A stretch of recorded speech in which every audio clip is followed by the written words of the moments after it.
મહાનગરપાલિકા સંચાલિત સ્મીમેર હોસ્પિટલમાં પીજી હોસ્ટેલનું નવસારીના સાંસદ અને કેન્દ્રીય જળશક્તિ મંત્રી સી.આર. પાટીલના હસ્તે ઉદ્ઘાટન કરાયું હતું.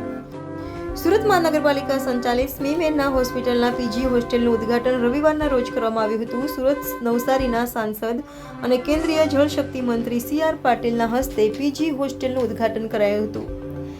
ગ્રાઉન્ડ પ્લસ 16 માળની બિલ્ડિંગનું લોકાર્પણ કરાયું હતું. તો આ પ્રસંગે સુરતના તમામ ધારાસભ્યો સહિત સ્મીમેરના હોસ્પિટલના ડોક્ટરો સહિતનાઓ મોટી સંખ્યામાં ઉપસ્થિત રહ્યા હતા. મિત્રો, સુરત મહાનગરપાલિકાએ અનેક ક્ષેત્રની અંદર સેવાકીય પ્રવૃત્તિમાં અને વિકાસની દ્રષ્ટિએ અનેક રેકોર્ડ કર્યા છે અને એના કારણે એમને અનેક એવોર્ડ પણ મળ્યા છે. સુરત મહાનગરપાલિકાએ પહેલીવાર સુરત મહાનગરપાલિકા દ્વારા સંચાલિત સ્મીમેર હોસ્પિટલની અંદર લગભગ 45 મીટર ઊંચાઈનું આ બિલ્ડિંગ પ્રથમવાર બનાવ્યું છે.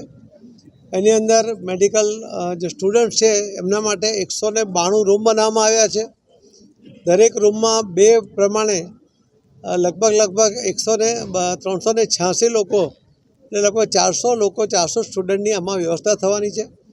એના કારણે એડમિશનમાં પણ વધારો થશે અને વધુ યુવાનોને મેડિકલમાં ભણવા માટેની સુવિધા સાથેની તક મળશે.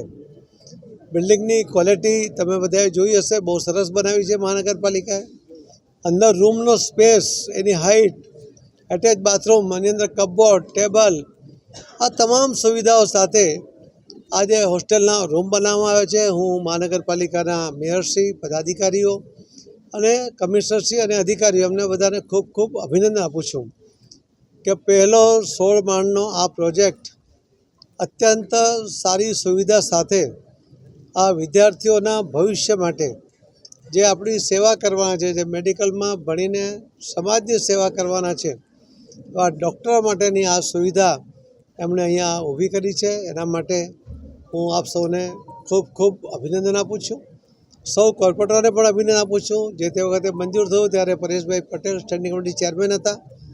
ઘણા બધા વાદ વિવાદ હતા, કરવા ના કરવાનો વિચારો ચાલતા હતા. ત્યારે મક્કમતાથી આ નિર્ણય લીધો અને અમારા હમણાં મેયરશ્રી દક્ષેશ માવાણી અને ચેરમેનશ્રી રાજનભાઈ પટેલ અને ચેરમેનશ્રી મનીષાબેન, આ બધાના આગેવાનીમાં આ પ્રોજેક્ટ આજે પૂર્ણ કરવામાં આવ્યો છે. ફરીથી હું સુરત શહેરના સૌને પણ મહાનગરપાલિકાની આવી સુંદર, સબળ, મજબૂત વ્યવસ્થા માટે અભિનંદન આપું છું. સ્મીમેર હોસ્પિટલમાં પણ નાની મોટી જે મુશ્કેલીઓ છે એ પણ આ અધિકારીઓ એને પણ દૂર કરે અને આના લાયક હોસ્પિટલ પણ વાતાવરણ બનાવે. એનાથી પેશન્ટોને પણ ખૂબ ફાયદો થશે.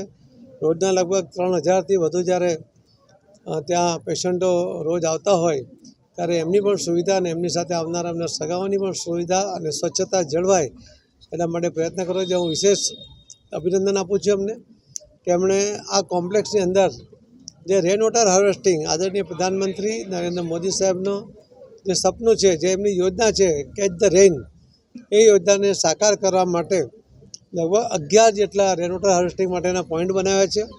જેમાં કેમ્પસ ઉપર, અગાસી ઉપર જે પણ પાણી આવશે બધું જ પાણી જમીનમાં ઉતરી જશે એ પ્રકારની આ વ્યવસ્થા કરી છે. એના માટે હું વિશેષ અભિનંદન આપું છું અને આપ સર્વેને પણ પોતપોતાના ઘરે આ રેન વોટર હાર્વેસ્ટિંગ કરવા માટે અનુરોધ કરું છું. ધન્યવાદ.